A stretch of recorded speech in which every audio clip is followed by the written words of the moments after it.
அனைவருக்கும் இனிய காலை வணக்கம்.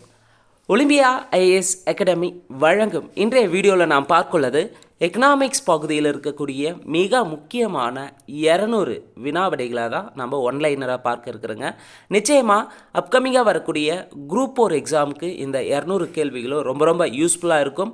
கண்டிப்பாக இந்த ஒரு வீடியோவிலேருந்தே பார்த்திங்கன்னா எக்கனாமிக்ஸ்லேருந்து 2 அல்லது 3 கேள்விகள் நிச்சயமாக வரும். அதனால் வீடியோஸை முழுமையாக பாருங்கள், ஸ்கிப் பண்ணாமல் பாருங்கள், ரொம்ப ஹெல்ப்ஃபுல்லாக இருக்கும். அதனால் தொடர்ந்து அப்லோட் பண்ணுற வீடியோஸை ரெகுலராக வாட்ச் பண்ணிகிட்டே வாங்க. கண்டிப்பாக இந்த குரூப் 4க்கு ரிவிஷனுக்கு ரொம்ப ஹெல்ப்ஃபுல்லாக இருக்கும். மேலும் இந்த வீடியோ பற்றி எதனா கமெண்ட் இருந்தால் மறக்காமல் கமெண்ட் செக்ஷனில் கமெண்ட் பண்ணுங்கள். முதல் கேள்வி, இந்து வளர்ச்சி வீதம் என்று பெயரிட்டவர் யார்? ராஜ் கிருஷ்ணா. 2, மக்களாட்சியை அடைவதே நம் முன்னுள்ள பிரச்சனையாகும். அரசியல் அளவில் அதை பெற்றுவிட்டோம். நாம் அதை பொருளாதார ரீதியாகவும் விரிவடை செய்ய வேண்டும் என்று உரைத்தவர் யார்? ஜவஹர்லால் நேரு. 3, அமெரிக்காவின் புகழ்பெற்ற நில சீர்திருத்த நிபுணர் திரு லேட்ஜின்ஸ்கி இந்தியாவில் நில சீர்திருத்தம் பற்றிய முழுமையாக ஆராய்ந்த பின்னர் தமிழ்நாட்டில் எந்த மாவட்டம் மோசமான நில குத்தகையை கொண்டுள்ளது என கூறினார்? தஞ்சாவூர் மாவட்டம். கேள்வி 4, பொருளாதார நலன்களை உண்மையில் அளவிடும் பொழுது எவ்வாறு அழைக்கப்படுகிறது? நிகர பொருளாதார நலன். கேள்வி 5, டேஸ் பொருளாதார வளர்ச்சியை நிர்ணயிக்கிறது? வாணிபம் அல்லது வர்த்தகம் தான் பொருளாதார வளர்ச்சியை நிர்ணயிக்கிறது.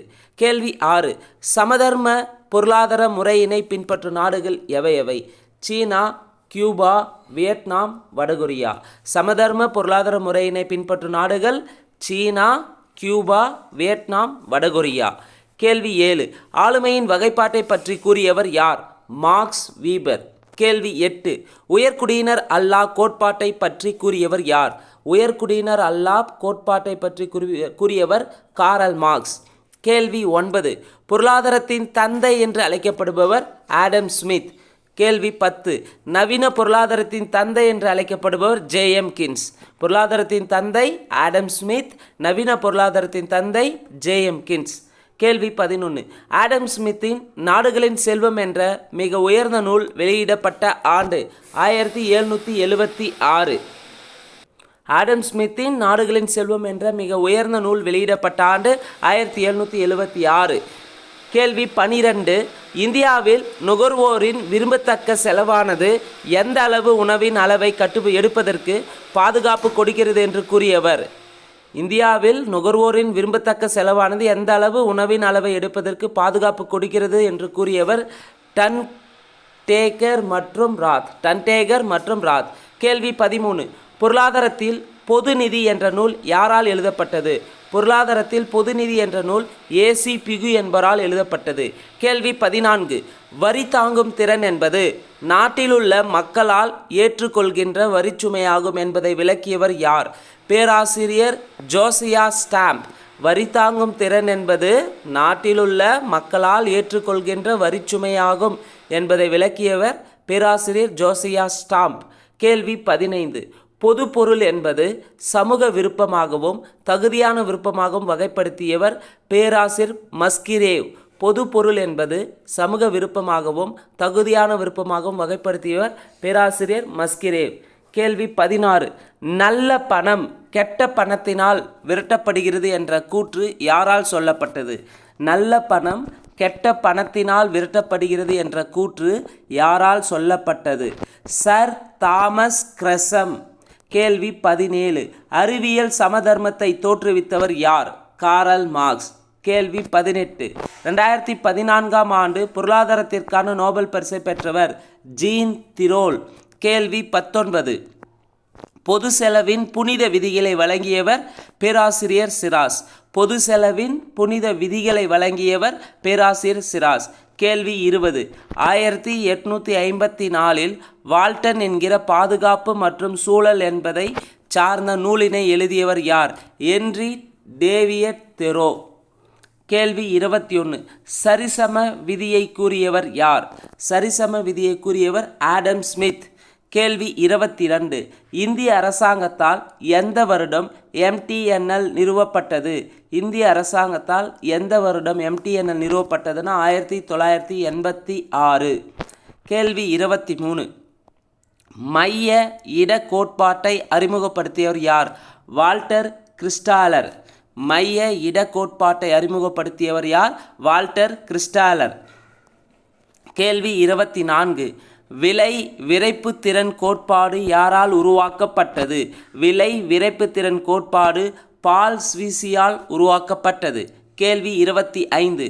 பொருளாதாரத்தில் தூய்மையான போட்டி மற்றும் சரியான போட்டியின் போது வித்தியாசத்தை ஏற்படுத்தியவர் யார்? இஎச் சாம்பர்லின் மற்றும் எஃப்எச் நைட். பொருளாதாரத்தில் பார்த்தீங்கன்னா தூய்மையான போட்டி மற்றும் சரியான போட்டியின் போது வித்தியாசத்தை ஏற்படுத்தியவர் இஎச் சாம்பர்லின் மற்றும் எஃப்எச் நைட். கேள்வி 26. அரசின் செலவுகள் அதிகரித்து கொண்டிருக்கிறது என்ற விதியை வழங்கியவர் யார்? அரசின் செலவுகள் அதிகரித்து கொண்டிருக்கிறது என்ற விதியை வழங்கியவர் அடால்ஃப் வாக்னர். கேள்வி 27. இந்திய பொருளாதாரத்தின் அடிப்படை இயல்புகளில் ஒன்று எது? வருமானம் மற்றும் செல்வ பகிர்வில் சமநிலையின்மை. இந்திய பொருளாதாரத்தின் அடிப்படை இயல்புகளில் ஒன்று எதுனா வருமானம் மற்றும் செல்வ பகிர்வில் சமநிலையின்மை. கேள்வி 28. ரஷ்யாவிலும் சீனாவிலும் சமதர்ம அரசு உருவாக டேஸின் அறிவுரைகளே காரணம். அப்போ ரஷ்யாவிலும் சீனாவிலும் சமதர்ம அரசு உருவாகிறதுக்கு மிக முக்கியமாக காரல் மார்க்ஸினுடைய அறிவுரைகள் தான் காரணம். கேள்வி 29. சமுதாய ஒப்பந்த கொள்கைக்கு ஆதரவு தெரிவித்தவர் டைப்பிங் மிஸ்டேக்காக இருக்குது. ஆதரவு தெரிவித்தவர் ரூசோ. கேள்வி 30. மைய வங்கி நாட்டின் கடனை கட்டுப்படுத்தும் ஒரு அமைப்பாகும் என மைய வங்கிக்கு இலக்கணம் வகுத்தவர் யார்? மைய வங்கி நாட்டின் கடனை கட்டுப்படுத்தும் ஒரு அமைப்பாகும் என மைய வங்கிக்கு இலக்கணம் வகுத்தவர் எச்.ஏ. ஷா. கேள்வி 31. இந்திய பொருளாதாரத்தின் வளர்ச்சியில் தாக்கத்தினை ஏற்படுத்தும் காரணிகள் எவை? இந்திய பொருளாதார வளர்ச்சியில் தாக்கத்தினை ஏற்படுத்தும் காரணிகள் பொருளாதார மற்றும் பொருளாதாரம் சாரா காரணிகளும். செல்வ இலக்கண கோட்பாடு ஆடம் ஸ்மித். நல இலக்கண கோட்பாடு ஆல்பர்ட் மார்ஷல். சமநோக்கு வளைகோடு ஜே.ஆர். இக்ஸ் மற்றும் ஆர்.ஜி.டி. ஹாலன். முற்றுரிமை போட்டி இஎச் சாம்பர்லின். செல்வ இலக்கண கோட்பாடு சொன்னது ஆடம் ஸ்மித். நல இலக்கண கோட்பாடு ஆல்பர்ட் மார்ஷல். சமநோக்கு வளைகோடு பார்த்தீங்கன்னா ஜே.ஆர். இக்ஸ் மற்றும் ஆர்.ஜி.டி. ஹாலன். முற்றுரிமை போட்டி இஎச் சாம்பர்லின். கேள்வி 36. மகள்வாரி விவசாய முறை முதலில் எங்கு துவக்கப்பட்டது? மகள்வாரி விவசாய முறை முதலில் ஆக்ராவில் தொடங்கப்பட்டது. கேள்வி 37. தொழிற்சாலைகளின் அமைப்பு கொள்கை என்ற நூலின் ஆசிரியர் யார்? ஜேன் திரோல். தொழிற்சாலைகளின் அமைப்பு கொள்கை என்ற நூலின் ஆசிரியர் ஜேன் திரோல். கேள்வி 38. நம் நாட்டில் முதலில் கால்நடைகளுக்கென இரத்த வங்கி தொடங்கிய மாநிலம் எது? நம் நாட்டில் ஃபஸ்ட் டைம் பார்த்தீங்கன்னா கால்நடைகளுக்கான இரத்த வங்கி தொடங்கிய மாநிலம் ஒடிசா ஸ்டேட்டு. கேள்வி 39. மகள்வாரி முறையை அறிமுகப்படுத்தியவர் யார்? வில்லியம் பென்டிங் பிரபு. கேள்வி 40. இயற்கையின் இலவச கொடை எது? நிலம். கேள்வி 41. இரட்டை தன்மையுள்ள இந்திய பொருளாதாரம் எதை குறிக்கிறது என்றால் வளர்ந்த மற்றும் வளர்ச்சி பெறாத பொருளாதாரங்கள் ஒருங்கிணைந்தது. கேள்வி 42. பொருளியல் விதியை எளிய துல்லியமான புவியீர்ப்பு விசை விதிகளோடு ஒப்பிடுவதை விட கடல் அலைகளின் விதிகளோடு ஒப்பிடலாம் என்று கூறியவர் யார்? Albert Marshall. பொருளியல் விதியை பார்த்தீங்கன்னா எளிய துல்லியமான புவியீர்ப்பு விசை விதிகளோடு ஒப்பிடுவதை விட கடல் அலைகளின் விதிகளோடு ஒப்பிடலாம் என்று கூறியவர் ஆல்பர்ட் மார்ஷல். நவீன அரசு டேஸ் அரசாகும்? மக்கள் நல அரசாகும். கேள்வி 44. பொருளாதார சீர்திருத்தங்களின் செயல்முறை யாரால் மேற்கொள்ளப்பட்டது? பொருளாதார சீர்திருத்தங்களின் செயல்முறை பார்த்தீங்கன்னா பி.வி. நரசிம்மராவ் மேற்கொள்ளப்பட்டது. கேள்வி 45. மூலதன ஆக்கத்திற்கு ஆதாரமாக விளங்குவது எது? சேமிப்பு. கேள்வி 46. பொருளாதார வளர்ச்சி நிலைகள். இது எப்படி கேட்பாங்கன்னு பார்த்தீங்கன்னா பொருளாதார வளர்ச்சி நிலைகளை ரீஅரேஞ்ச் பண்ண சொல்லி கேட்டிருப்பாங்க. ஸோ பொருளாதார வளர்ச்சி நிலைகள் பழமையான சமுதாய அமைப்பு முறை, மாறும் நிலையில் உள்ள சமுதாயம், பொருளாதார மேலெழு நிலை, பொருளாதார முதிர்ச்சிக்கான செயலோக்கம், பொதுமக்களின் பேரளவு நுகர்ச்சி காலம். இதை வரிசைப்படுத்துக்கு சொல்லி கேட்கலாம். கேள்வி 47. முன்னேறிய வயது பிரமிடு என்பது முன்னேறிய பொருளாதாரம். பின்னடையும் வயது பிரமிடு என்பது சரியும் பொருளாதாரம். இடைப்பட்ட வயது பிரமிடு என்பது வளரும் பொருளாதாரம். மால்தஸின் கோட்பாடு மக்கள் பெருக்கம். 11வது ஐந்தாண்டு திட்ட காலத்தில் மொத்த செலவீடு எவ்வளவு? 36,44,718 கோடி. 36,44,718 கோடி. 52வது கேள்வி. நேரு மகளனோபிஸ் திட்ட மாதிரியை எந்த திட்டத்தில் புகுத்தினார்? 2ஆம் ஐந்தாண்டு திட்டத்தில் புகுத்தினார். 53வது கேள்வி, இரண்டாம் ஐந்தாண்டு திட்டத்தை வடிவமைத்தவர் யார்? பிசி மகளனோபிஸ். கேள்வி 54, எந்த திட்ட மாதிரி புதிய காந்திய முன்னேற்ற அணுகுமுறையை கொண்டது? புறா திட்ட மாதிரி. புறா திட்ட மாதிரி தான் புதிய காந்திய முன்னேற்ற அணுகுமுறையை கொண்டது. கேள்வி 55, யார் ஐந்தாண்டு திட்டங்களை இறுதியாக அங்கீகரிக்க முடியும்? யார் ஐந்தாண்டு திட்டங்களை இறுதியாக அங்கீகரிக்க முடியும்னா தேசிய வளர்ச்சி குழு. கேள்வி 56, சர்வதேச இயற்கை பேரிடர் குறைத்தலுக்கான 10 திட்டம் அறிவிக்கப்பட்ட 10 எதுனா 1990 to 2000. சர்வதேச இயற்கை பேரிடர் குறைத்தலுக்கான 10 திட்டம்னாவே 1990 to 2000. 57வது கேள்வி, முதல் 3 ஐந்தாண்டு திட்டங்களில் எவற்றின் ஒன்றை நிறுவுவது என பேசப்பட்டன? சமதர்ம சமுதாயத்தை நிறுவுவது. கேள்வி 58, 12வது ஐந்தாண்டு திட்ட காலம் என்ன? 2012 to 2017. 59வது கேள்வி, 12வது ஐந்தாண்டு திட்டத்தில் எந்த துறைக்கு அதிக தொகை ஒதுக்கப்பட்டது? சமூகத்துறைக்கு. கேள்வி 60, இந்தியாவில் பெண் குழந்தைகள் தினம் எப்போது கொண்டாடப்படுகிறது? ஜனவரி 24. கேள்வி 61, 1966-69 ஆண்டுகளுக்கு பின் நடைமுறைப்படுத்தப்பட்ட ஐந்தாண்டு திட்டம் 4ஆம் ஐந்தாண்டு திட்டம். 1966 to 69 ஆண்டுகளுக்கு பின் நடைமுறைப்படுத்தப்பட்ட ஐந்தாண்டு திட்டம் 4ஆம் ஐந்தாண்டு திட்டம். கேள்வி 62, 12வது ஐந்தாண்டு திட்டத்தின் குறிக்கோள் என்ன? 12வது ஐந்தாண்டு திட்டத்தின் குறிக்கோள் துரித, நீடித்த, நிலைத்த மற்றும் அதிக உள்ளடக்கிய வளர்ச்சி. துரித, நீடித்த, நிலைத்த மற்றும் அதிக உள்ளடக்கிய வளர்ச்சி. கேள்வி 63, இரண்டாவது ஐந்தாண்டு திட்டத்தில் கடைபிடிக்கப்பட்ட யுக்தி முறை யாரால் உருவாக்கப்பட்டது? பிசி மகளனோபிஸ். கேள்வி 64, இந்தியாவில் திட்ட விடுமுறை காலம் 1966 to 1969. கேள்வி 65, 10ஆம் ஐந்தாண்டு திட்டத்தில் சிறு தொழில் நிறுவனங்களின் நிதி அளவு என்ன? 10ஆம் ஐந்தாண்டு திட்டத்தில் சிறு தொழில் நிறுவனங்களின் நிதி அளவு 50 கோடி. கேள்வி 66, மனிதனின் வாழ்க்கை தரத்தை மேம்படுத்துவது எந்த ஐந்தாண்டு திட்டத்தின் நோக்கம்? மனிதனின் வாழ்க்கை தரத்தை மேம்படுத்துவது 8வது ஐந்தாண்டு திட்டத்தின் நோக்கம். கேள்வி 67, திட்டமிடலும் ஏழைகளும் என்ற கூற்று சொன்னது PS மின்னாஸ். திட்டமிடலும் ஏழைகளும் சொன்னது PS மின்னாஸ். ஜனநாயக சமத்துவத்தை கூறியவர் நேரு. கேள்வி 69, 1991ஆம் ஆண்டு புதிய பொருளாதார கொள்கை வெளியிட்ட போது பிரதமராக இருந்தவர் PV நரசிம்மராவ். ஐந்தாண்டு திட்டங்களை ஆராயும் நிறுவனம் எது? திட்ட ஆணையம். கேள்வி 71, 11வது ஐந்தாண்டு திட்ட காலத்தில் இந்தியாவின் உள்நாட்டு உற்பத்தி பெருகிய சதவீதம் 7.9%. கேள்வி 72, 12வது திட்டத்தின் கட்டமைப்பு மற்றும் நிதியியல் முறை என்பது மேக்ரோ பொருளாதாரம். கேள்வி 73, முத்ரா வங்கியுடன் தொடர்புடையது நுண்நிதி. கேள்வி 74, 10வது ஐந்தாண்டு திட்டத்தின் மொத்த தேசிய உற்பத்தி வளர்ச்சி இலக்காக நிர்ணயம் செய்யப்பட்ட சதவீதம் எவ்வளவு? 10வது ஐந்தாண்டு திட்டத்தின் மொத்த தேசிய உற்பத்தி வளர்ச்சி இலக்காக நிர்ணயம் செய்யப்பட்ட சதவீதம் 8%. கேள்வி 75, முதல் ஐந்தாண்டு திட்டம் வேளாண்மை சார்ந்தது. இரண்டாம் ஐந்தாண்டு திட்டம் விரைவான தொழில் மயமாதல். 5ஆம் ஐந்தாண்டு திட்டம் வறுமை ஒழிப்பு. 10ஆம் ஐந்தாண்டு திட்டம் சமத்துவம் மற்றும் சமூக நீதி. 10ஆம் ஐந்தாண்டு திட்டம் சமத்துவம் மற்றும் சமூக நீதி. கேள்வி 79, இந்தியாவின் எந்த ஐந்தாண்டு திட்டம் சமூக நீதி மற்றும் சமநிலையுடன் கூடிய வளர்ச்சி என்பதை தன்னுடைய அடிப்படை நோக்கமாக கொண்டிருந்தது?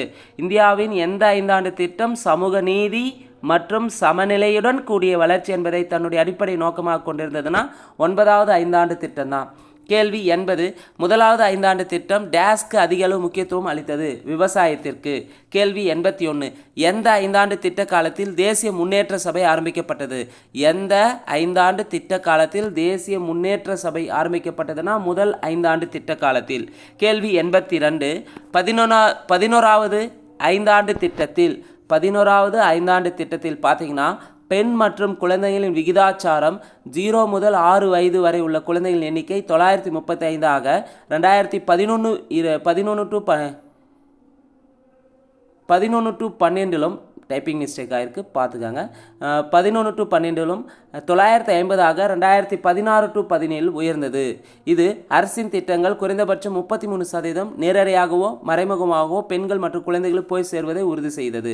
ஸோ 11வது ஐந்தாண்டு திட்டத்தில் பார்த்தீங்கன்னா பெண் மற்றும் குழந்தைகள் விகிதாச்சாரம் 0 முதல் 6 வயது வரை உள்ள குழந்தைகளின் எண்ணிக்கையை 935 உயர்த்தியது.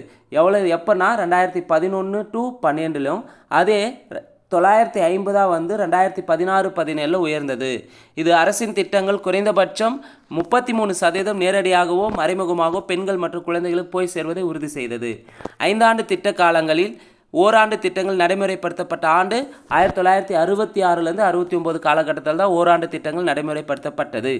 இந்தியாவில் 20 அம்ச திட்டம் அறிமுகப்படுத்தப்பட்ட ஆண்டு, இந்தியாவில் 20 அம்ச திட்டம்னாவே 1975 ஜூலை மாதம். 9வது ஐந்தாண்டு திட்டத்தின் காலம் 1997 to 2002. உணவுக்கு வேலை வழங்கும் திட்டம் அறிமுகப்படுத்தப்பட்டது 5வது ஐந்தாண்டு திட்டத்தில். உணவுக்கு வேலை வழங்கும் திட்டம் அறிமுகப்படுத்தப்பட்டது ஐந்தாண்டு திட்டத்தில். கேள்வி 87. இந்தியாவின் 7வது ஐந்தாண்டு திட்ட காலம் 1985 to 90. கேள்வி 88. எந்த ஐந்தாண்டு திட்டம் வளர்ச்சியோடு கூடிய சமூக நீதி மற்றும் சமத்துவத்தை மையமாக கொண்டு உருவாக்கப்பட்டது?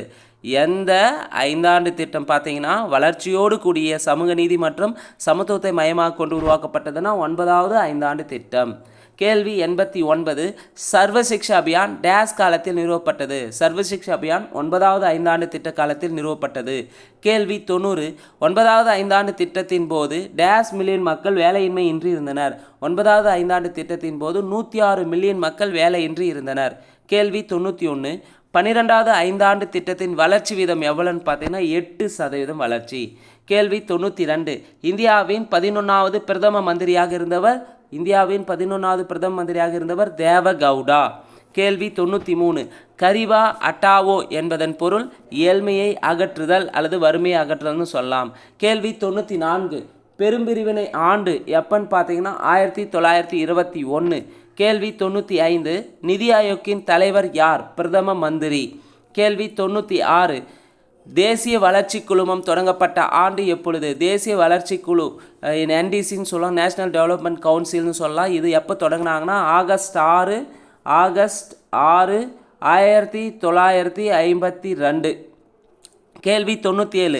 இந்தியாவில் பொருளாதார திட்டமிடுதலின் அடிப்படை நோக்கம் என்னன்னு பார்த்தீங்கன்னா பொருளாதார வளர்ச்சியை கொண்டு வருதல். கேள்வி 98.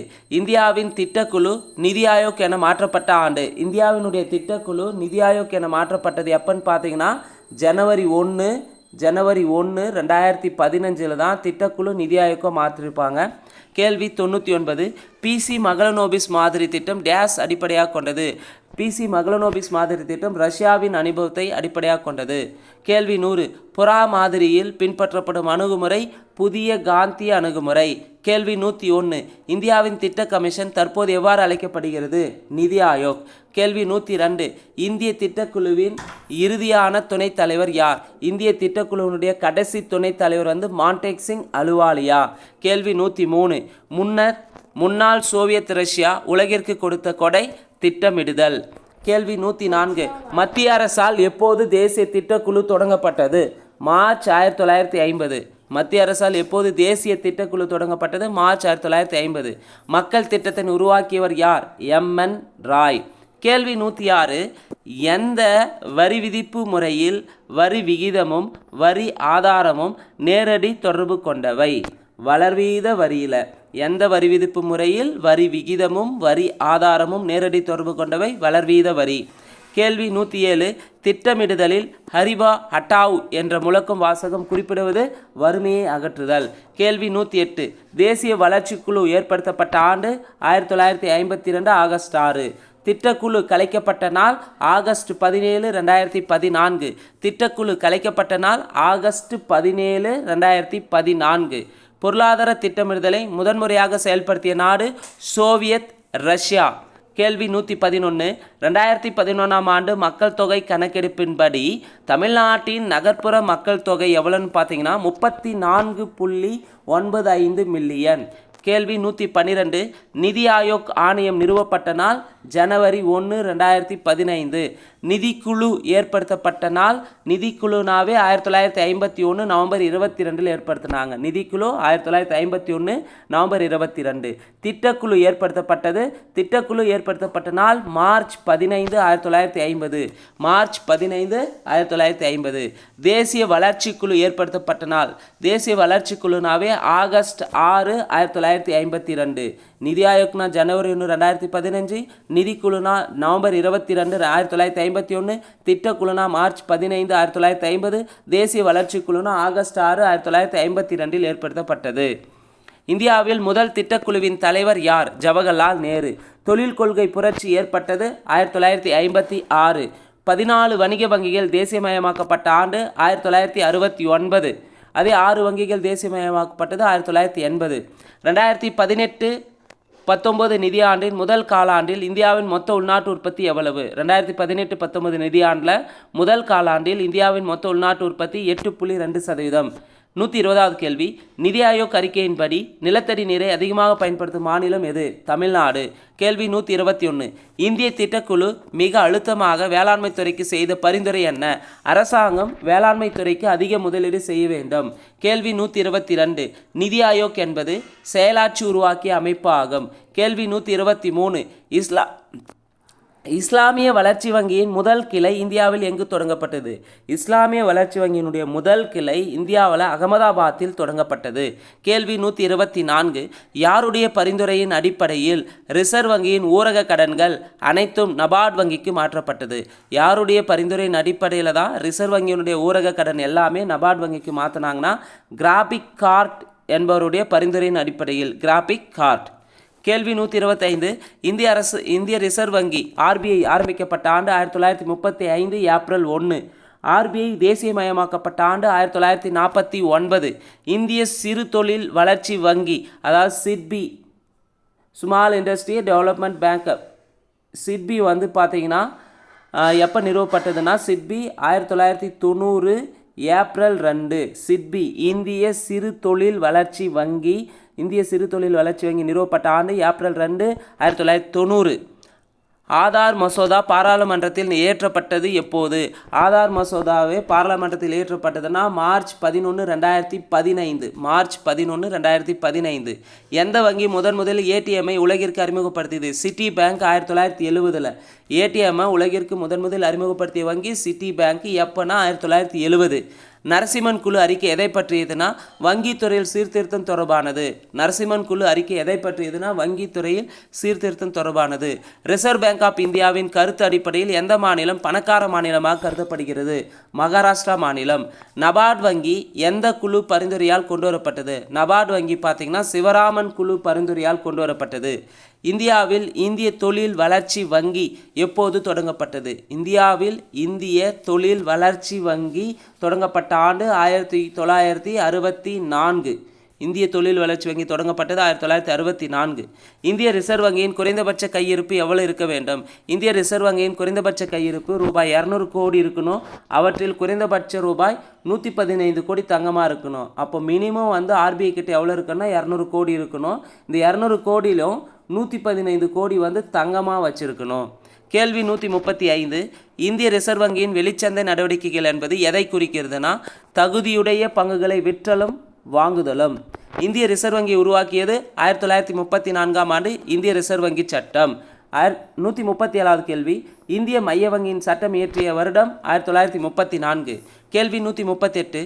வங்கிகளில் அனுமதிக்கப்பட்ட அனைத்து கடன்களையும் இந்திய ரிசர்வ் வங்கி மதிப்பீடு செய்யும் பின்னேற்பு திட்டம் கடன் முறைப்படுத்தும் ஏற்பாடுன்னு சொல்லலாம். கேள்வி 139. உலகின் முதல் பிளாக் செயின் பத்திரத்தை அறிமுகப்படுத்திய வங்கி வேர்ல்டு பேங்க், உலக வங்கி. கேள்வி 140. 12வது நிதிக்குழுவின் தலைவர் யார்? சி ரங்கராஜன்.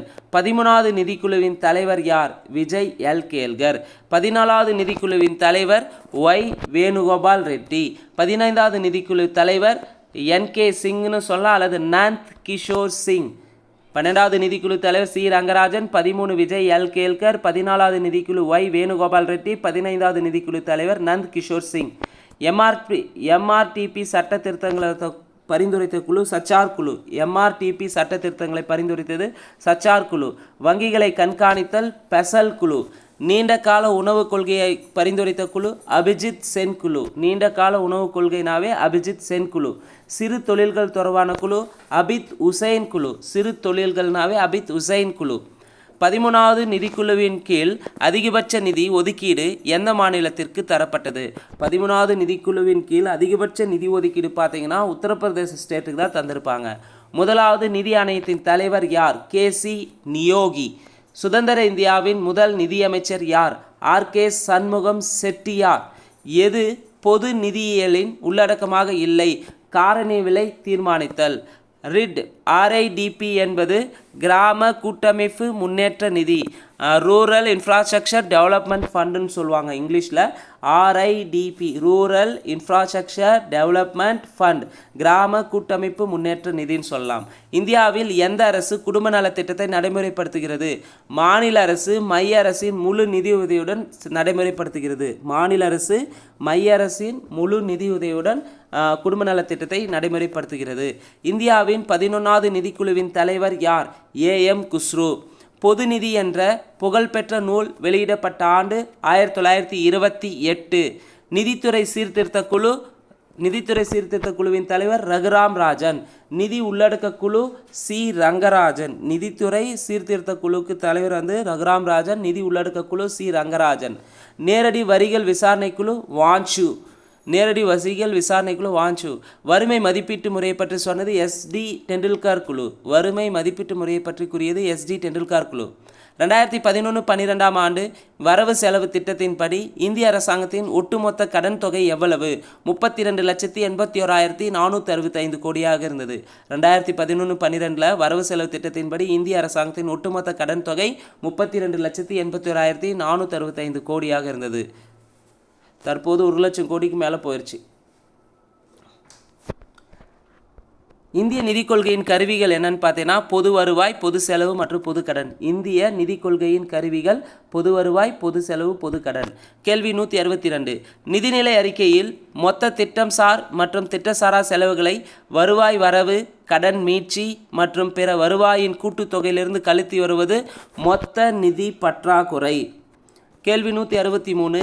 இந்திய மாநில நிதி நிறுவனங்கள் முக்கியமாக எதை அபிவிருத்தி செய்ய உதவுகின்றன? நடுத்தர மற்றும் சிறிய அளவிலான தொழில்களை. கேள்வி 164. நிதி நிறுவனங்களுக்கான பயனுள்ள தீர்மானமான ஆட்சி முறைகளின் முக்கிய பண்புக்கூறுகள் FSB நிதி நிலைத்தன்மை குழுவால் எப்போது ஏற்றுக்கொள்ளப்பட்டது? FSBயால் எப்போ ஏற்றுக்கொள்ளப்பட்டதுன்னா 2011 அக்டோபர் மாதம். 165வது கேள்வி. ஜனவரி டிசம்பர் நிதியாண்டு முறைக்கு மாறிய முதல் மாநிலம். ஜனவரி டிசம்பர் நிதியாண்டுக்கு முறைக்கு மாறிய முதல் மாநிலம் மத்திய பிரதேசம். அரசின் வருவாய் மற்றும் செலவு தொடர்புடைய கொள்கை எவ்வாறு அழைக்கப்படுகிறது? நிதி கொள்கை. கேள்வி 167. இந்திய தொழில் நிதி கழகம் இந்தியாவில் எப்பொழுது ஏற்படுத்தப்பட்டது? இந்திய தொழில் நிதி கழகனாவே ஜூலை 1 1948 இந்திய தொழில்நிதி கழகம் இந்தியாவில் ஏற்படுத்தப்பட்டது. 168வது கேள்வி. 4வது நிதிக்குழு தலைவர் PV ராஜமன்னார். 10வது நிதிக்குழு தலைவர் KC பந்த். வரவு செலவு திட்டத்தை சொன்னது பேராசிரியர் டிமாக். பரிமாற்ற சமன்பாடை சொன்னது பேராசிரியர் பிஷர். வரி பேராசிரியர் செலிக்மன் பற்றி கூறியிருப்பார். பொது நிதி பார்த்தீங்கன்னா பேராசிரியர் டால்டன் சொல்லியிருப்பார். பொது நிதியை பற்றி சொன்னது பேராசிரியர் டால்டன். பணவீக்கம் அதிகரிப்பதற்கான காரணம் அதிக பண அளிப்பு. பணவீக்கம் அதிகரிப்பதற்கான காரணம் அதிக பண அளிப்பு. கேள்வி 175. இந்தியாவில் இதுவரை எத்தனை முறை பண மதிப்பு நீக்கம் செய்யப்பட்டுள்ளது? இந்தியாவில் இதுவரை பார்த்தீங்கன்னா 3 முறை பண மதிப்பு நீக்கம் செய்யப்பட்டுள்ளது. கேள்வி 176. பொறுத்துக. ட்ராய் என்பது தொலைத்தொடர்பு, செபி என்பது பங்குச்சந்தை, SEZனா ஏற்றுமதி உயர்வு, NTPCனா மின்சாரம். கேள்வி 177. 2003-2004 ஆண்டில் வேளாண்மையில் இயந்திர மற்றும் மின்னணு ஆற்றலின் பங்கு எது? 84%. 2003-2004 வேளாண்மையில் இயந்திர மற்றும் மின்னணு ஆற்றலின் பங்கு 84%. கேள்வி 178. பண நோட்டுகள் வழங்குதலில் இந்தியாவில் எந்த முறை பின்பற்றப்படுகிறது? பண நோட்டுகள் வழங்குதலில் இந்தியாவில் குறைந்தபட்ச காப்பு முறை பின்பற்றப்படுகிறது. கேள்வி 179. இந்தியாவில் கடந்த சில ஆண்டுகளில் பணவீக்கம் ஏற்பட தூண்டும் முக்கிய காரணியாக உள்ளது உணவு தானியங்களின் விலை உயர்வு. கேள்வி 180. பொருளாதாரத்தில் எந்த சந்தை எளிதான நீர்மையை ஊக்குவித்து பொதுமக்களை முதலீடு செய்ய தூண்டி மறைந்துள்ள உபரியை வெளிக்கொணர்கின்ற அமைப்பு எது? பங்கு சந்தை. கேள்வி 181. இந்தியாவில் 500 ரூபாய் மற்றும் 1000 ரூபாய் நோட்டுகள் பண மதிப்பு நீக்கம் நடைமுறைக்கு வந்த நாள் நவம்பர் 8, 2016. ஸோ இந்த பண மதிப்பு நீக்கத்தை நரேந்திர மோடி தான் அனௌன்ஸ்மெண்ட் பண்ணியிருப்பார் நவம்பர் 8, 2016. மக்களவையில் வரவு செலவு திட்டத்தை சமர்ப்பிப்பவர் யார்? மக்களவையில் வரவு செலவு திட்டத்தை சமர்ப்பிப்பவர் நிதியமைச்சர். கேள்வி 183. பழமை பொருளியல் அறிஞர்கள் டேஸ் கொள்கையில் நம்பிக்கை கொண்டிருந்தனர். பழமை பொருளியல் அறிஞர்கள் தடையில்லா வாணிப கொள்கையில் நம்பிக்கை கொண்டிருந்தனர். பொது விநியோக முறை, டைப்பிங் மிஸ்டேக் ஆயிருக்கு, மாற்றிக்கோங்க. பொது விநியோக முறை இந்த நோக்கத்திற்கு பயன்படுத்தப்படுகிறது. பொது விநியோக முறை பார்த்தீங்கன்னா அத்தியாவசிய பண்டங்களை குறைந்த விலையில் வழங்க பயன்படுத்தப்படுகிறது. இந்திய ரூபாயின் குறியீட்டை இந்திய அரசு ஏற்றுக்கொண்ட வருடம் 2010. அளிப்பு நிலையாக இருக்கும் காலம் மிக குறுகிய காலம். 187வது கேள்வி பொறுத்துக்க. பணவியல் மேலாண்மை பிரச்சனைகளை பற்றி சொன்னது சி. ரங்கராஜன். பொருளாதார வளர்ச்சி கோட்பாட்டை சொன்னது ஆர்தர் லூயிஸ். பணத்தின் வாங்கும் திறன் இர்விங் பிஷர். பண மதிப்பு ஏசி பிகு. பணவியல் மேலாண்மை பிரச்சனைகள் சி. ரங்கராஜன். பொருளாதார வளர்ச்சி கோட்பாடு ஆர்தர் லூயிஸ். பணத்தின் வாங்கும் திறன் இர்விங் பிஷர். பண மதிப்பு ஏசி பிகு. 188வது கேள்வி. 2011 மக்கள் தொகை கணக்கெடுப்பின்படி எந்த மாவட்டத்தில் குழந்தை பாலின விகிதாச்சாரம் குறைவாக உள்ளது? 2011 மக்கள் தொகை கணக்கெடுப்பின்படி எந்த மாவட்டத்தில் குழந்தை பாலின விகிதாச்சாரம் குறைவாக இருக்குன்னா அரியலூர் மாவட்டம் தான். 189வது கேள்வி. அண்மை காலத்தில் நாட்டில் பழக்கத்தில் உள்ள கருப்பு பணம் அதிக அளவில் டேஸ் வாணிபத்திற்கு பயன்படுத்தப்பட்டதே இதற்கு காரணமாகும். ஊக வாணிபத்திற்கு பயன்பட்டதே இதற்கு காரணமாகும். 190வது கேள்வி. பணவீக்க காலத்தில் அரசால் எவ்வகையான நிதி கொள்கை பின்பற்றப்படுகிறது? பணவீக்க காலத்தில் அரசால் பார்த்தீங்கன்னா உபரி நிதிநிலை கொள்கை பின்பற்றப்படுகிறது. இந்திய ஒரு ரூபாய் நோட்டை வெளியிடுபவர் யார்? இந்திய 1 ரூபாய் நோட்டை வெளியிடுபவர் நிதி அமைச்சகம். பண கொள்கையை நடைமுறைப்படுத்தும் வங்கி எது? RBI, இந்திய ரிசர்வ் வங்கி. 193வது கேள்வி. 2011ஆம் ஆண்டு மக்கள் தொகை கணக்கெடுப்பின்படி இந்தியாவில் மக்கள் தொகை அடர்த்தி எவ்வளோனா ஒரு சதுர கிலோமீட்டருக்கு 382 நபர்கள். கேள்வி 194. இந்தியா 2001 மக்கள் தொகை கணக்கெடுப்பின்படி டேஸ் மக்கள் எண்ணிக்கை உடையதாகும். இந்தியாவில் 2001 மக்கள் தொகை எவ்வளோ இருந்தாங்கன்னா 102,70,15,247 பேர். 102,70,15,247 பேர் இருந்தாங்க. கடன் அட்டையில் பின் எண் என்பது பர்சனல் ஐடென்டிஃபிகேஷன் நம்பர்னு சொல்லலாம். பின்னுக்கான விரிவாக்கம் தான் கேட்டிருக்காங்க. Personal identification number. கேள்வி 196. திறன் மேம்பாட்டிற்கான தேசிய கொள்கையை உருவாக்கிய அமைச்சகம் எது? திறன் மேம்பாட்டிற்கான தேசிய கொள்கையை உருவாக்கிய அமைச்சகம் தொழிலாளர் மற்றும் வேலைவாய்ப்பு அமைச்சகம். 197. தொழிற்சாலைகளின் நிதி தேவை என்பது குறுகிய கால அளவில் டேஸ் தேவையை நிறைவேற்றுதலை குறிப்பிடுவதாகும்.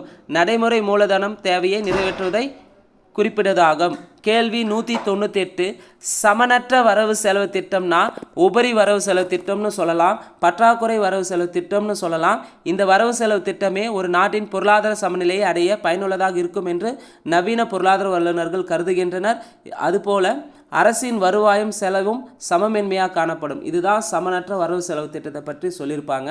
ஸோ இந்த 198 கேள்விகளும் ப்ரீவியஸ், அதாவது ஏற்கனவே டிஎன்பிஎஸ்சி தேர்வு நடத்தியுள்ள பல்வேறு தேர்வுகளிலிருந்து எக்கனாமிக்ஸ் பகுதியில் கேட்கப்பட்ட கேள்விகளை தான் நம்ம பார்த்துருக்குறோங்க. 2 கேள்வி 199, 200வது கேள்வி பார்த்திங்கன்னா நிதிக்குழுக்கள். கிட்டத்தட்ட 16 நிதிக்குழு இதுவரை அமைச்சிருக்காங்க. அதனுடைய தலைவர் எப்போ அமைச்சாங்கன்றதை தெளிவாக பார்க்கலாம். அதுக்கடுத்து பார்த்திங்கன்னா 5 ஆண்டு திட்டங்களை பற்றி முழுமையாக பார்க்கலாம். நிச்சயமாக இதுவரை நம்ம இந்த 198 கேள்வியில் ரிப்பீட்டடாக மறுபடி கேட்கப்பட்ட ஏரியா என்னன்னு பார்த்தீங்கன்னா 5 ஆண்டு திட்டங்கள், மக்கள் தொகை, அடுத்து பார்த்திங்கன்னா பணவியல் கோட்பாடு, அடுத்து RBI, அடுத்து வங்கிகள், அடுத்து வங்கி தொடர்பான சீர்திருத்தங்கள், அடுத்து பார்த்திங்கன்னா வறுமை ஒழிப்பு தொடர்பான பகுதிகள், அதற்கு அடுத்து தான் பார்த்திங்கன்னா நிதி குழு தலைவர்களை மறுபடி ரிப்பீட்டாக கேட்டிருக்காங்க. ஸோ இந்த டாபிக் பார்த்திங்கன்னா நம்ம அதிகபட்சமாக 11th and 12th புக்கில் எக்கனாமிக் புக்கில் கவர் ஆகிருக்கும். ஸோ அதனால் குரூப் 1 குரூப் 2க்கு நல்லா ப்ரிப்பேர் பண்ணணும்னு நினச்சிங்களா 11th and 12th புக்கை சிலபஸ் வச்சு தெளிவாக படிச்சுக்காங்க. நிச்சயமாக அப்கமிங்காக வரக்கூடிய எல்லா போட்டித் தேர்வுகளும் நம்ம இந்த வீடியோவிலிருந்து மட்டுமே 1 or 2 கொஸ்டின் கண்டிப்பாக எதிர்பார்க்கலாம்.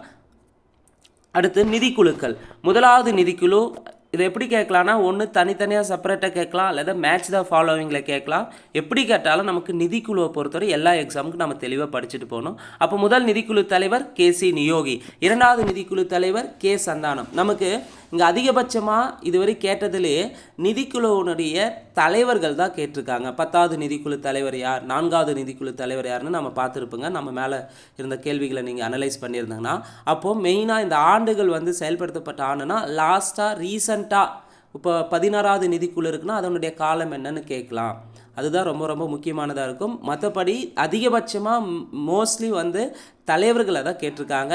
முதலாவது நிதிக்குழு தலைவர் KC நியோகி, இரண்டாவது நிதிக்குழு தலைவர் K சந்தானம், மூன்றாவது நிதிக்குழு தலைவர் AK சந்தா, நான்காவது நிதிக்குழு தலைவர் PV ராஜ்மன்னார், ஐந்தாவது நிதிக்குழு தலைவர் மகாவீர் தியாகி, ஆறாவது நிதிக்குழு தலைவர் K பிரமானந்தா ரெட்டி, ஏழாவது நிதிக்குழு தலைவர் JM சாலட், எட்டாவது நிதிக்குழுவின் தலைவர் YB சவான், ஒன்பதாவது நிதிக்குழு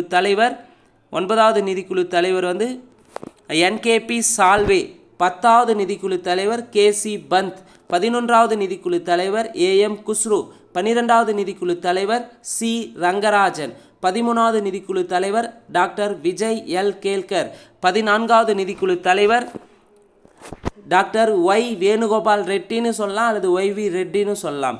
15வது நிதிக்குழு தலைவர் NK சிங்கு. 15வது நிதிக்குழுவின் காலம் வந்து 2020 to 25. ரீசெண்டாக இப்போ வந்து அப்டேட்டாக என்ன சொல்லணும்னா 16வது நிதிக்குழு வந்து ஏற்படுத்தினாங்க. 16வது நிதிக்குழு தலைவர் வந்து 2023 அனௌன்ஸ்மெண்ட் பண்ணியிருப்பாங்க.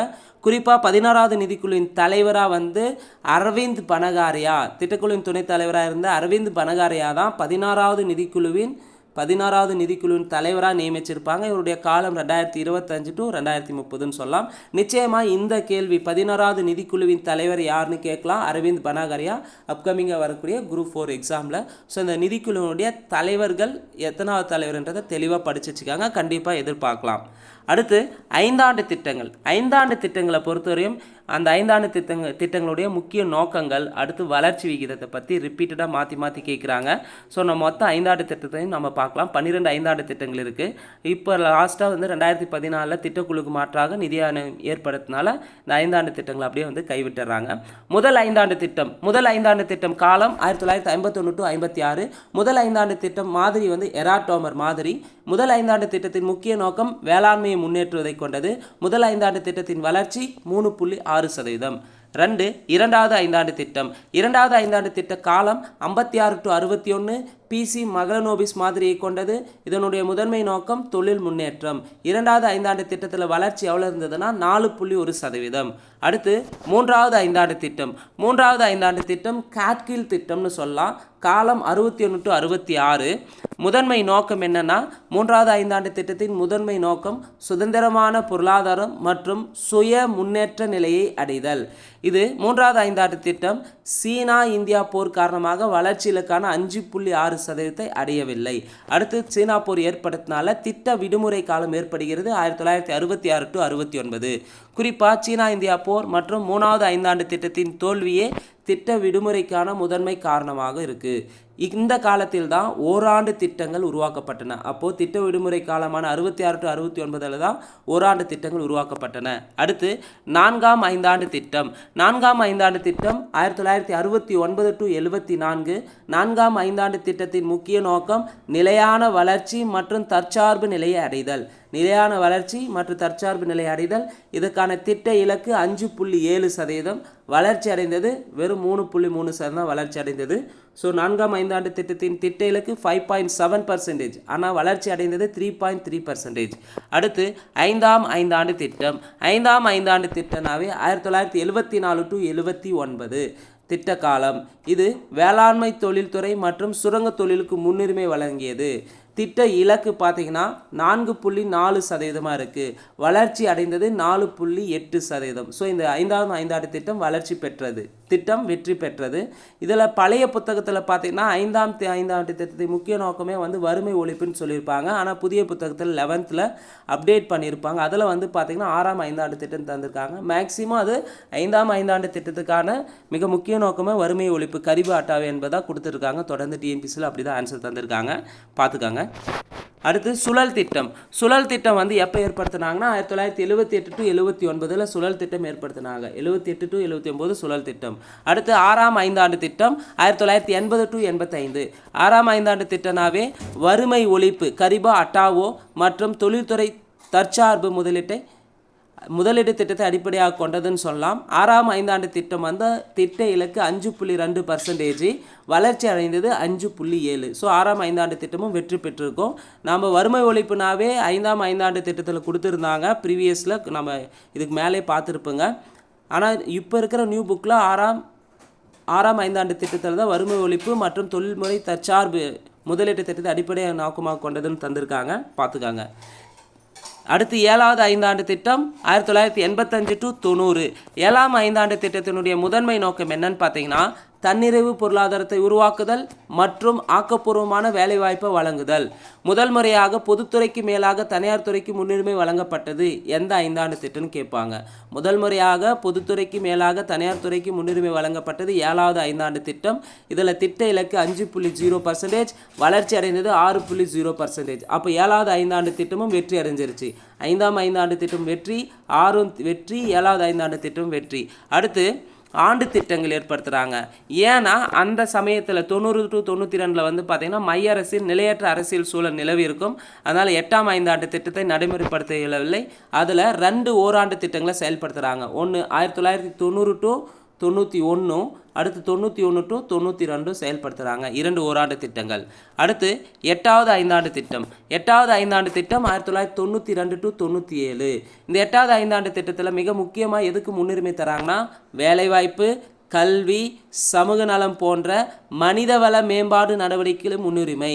இந்த 8வது ஐந்தாண்டு திட்டத்தில் தான் புதிய பொருளாதார கொள்கை அறிமுகப்படுத்தப்பட்டது. கேள்வி எப்படி கேட்பாங்கன்னா புதிய பொருளாதார கொள்கை எந்த ஐந்தாண்டு திட்டத்தில் அறிமுகப்படுத்தப்பட்டதுன்னா 8வது ஐந்தாண்டு திட்டம். 8வது ஐந்தாண்டு திட்டத்தில் வந்து வளர்ச்சி இலக்கு 5.6, அடைந்தது வந்து 6.8. அப்போ 5, 6, 7, 8 வந்து வெற்றி பெற்றிருக்கும். அடுத்து 9வது ஐந்தாண்டு திட்டம். 9வது ஐந்தாண்டு திட்டம் 97 to 2002. இதனுடைய முக்கிய நோக்கம் சமூக நீதியுடன் கூடிய சமமான வளர்ச்சி. வளர்ச்சி இலக்கு 7%, ஆனால் வளர்ச்சி எட்டப்படவில்லை. அடைந்ததோ வந்து பார்த்தீங்கன்னா 5.6. இப்போ 9வது ஐந்தாண்டு திட்டம் தோல்வியில் முடிஞ்சிருக்கும். 10வது ஐந்தாண்டு திட்டம். 10வது ஐந்தாண்டு திட்டத்தின் காலம் 2002 to 2007. 10வது ஐந்தாண்டு திட்டத்தில் என்ன மிக முக்கியமாக இலக்கை நிர்ணயிக்கிறாங்கன்னா அடுத்த 10 ஆண்டுகளில் தலா வருவாயை 2 மடங்காக உயர்த்த இலக்கு நிர்ணயித்தது. கேள்வி எப்படி கேட்பாங்கன்னா அடுத்த 10 ஆண்டுகளில் தலா வருவாயை 2 மடங்காக உயர்த்த இலக்கு நிர்ணயித்தது எந்த ஐந்தாண்டு திட்டம்னு கேட்கலாம். 10வது ஐந்தாண்டு திட்டத்தில். 2012ஆம் ஆண்டில் வறுமை ஒழிப்பு 2012ஆம் ஆண்டில் வறுமை விகிதத்தை 15% குறைக்கும் குறிக்கோளை கொண்டதுதான் இந்த 10வது ஐந்தாண்டு திட்டம். இத்திட்டத்தின் வளர்ச்சி இலக்கு 8.0%, ஆனால் வளர்ச்சி அடைந்தது 7.2%. அடுத்து 11வது ஐந்தாண்டு திட்ட காலம். 11வது ஐந்தாண்டு திட்ட காலத்தை பொறுத்தவரையும் 2007 to 2012. 11வது ஐந்தாண்டு திட்ட காலத்தின் முக்கிய நோக்கம் விரைவான மற்றும் அதிகமான உள்ளடக்கிய வளர்ச்சி. 11வது ஐந்தாண்டு திட்ட காலம் விரைவான மற்றும் அதிகமான உள்ளடக்கிய வளர்ச்சி. வளர்ச்சி இலக்கு பார்த்தீங்கன்னா 8.1 அடைஞ்சு வச்சுருப்பாங்க. வளர்ச்சி அடைந்தது ஓரளவுக்கு வெற்றி பெற்றதுன்னு கூட சொல்லலாம். 7.9% வளர்ச்சி அடைஞ்சிருக்கும். அடுத்து 12வது ஐந்தாண்டு திட்டம். 12வது ஐந்தாண்டு திட்டம் 2012 to 2017ன்னு சொல்லலாம். 12வது ஐந்தாண்டு திட்டத்தின் முக்கிய நோக்கம் விரைவான, அதிகமான, உள்ளடக்கிய மற்றும் நிலையான வளர்ச்சி. 12ஆம் ஐந்தாண்டு திட்டத்தின் மிக முக்கிய நோக்கம் விரைவான, அதிகமான, உள்ளடக்கிய மற்றும் நிலையான வளர்ச்சி. வளர்ச்சி இலக்கா 8% வைத்தாங்க. இதற்கு அடுத்ததாக வந்து 12ஆம் ஐந்தாண்டு திட்டம் முடிவதற்கு பதிலே திட்டக்குழு கலைச்சிட்டு ஆட்சி மாற்றும் போது பிஜேபி வரும். பிஜேபி வந்த பிறகு வந்து பார்த்திங்கன்னா திட்டக்குழுக்கு பதிலாக பார்த்து என்ன பண்ணுவாங்கன்னா நிதி ஆணையத்தை ஏற்படுத்திடுவாங்க.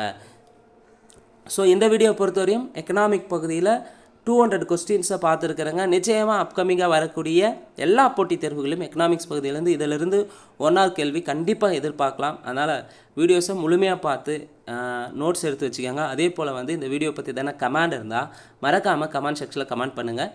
நன்றி, வணக்கம்.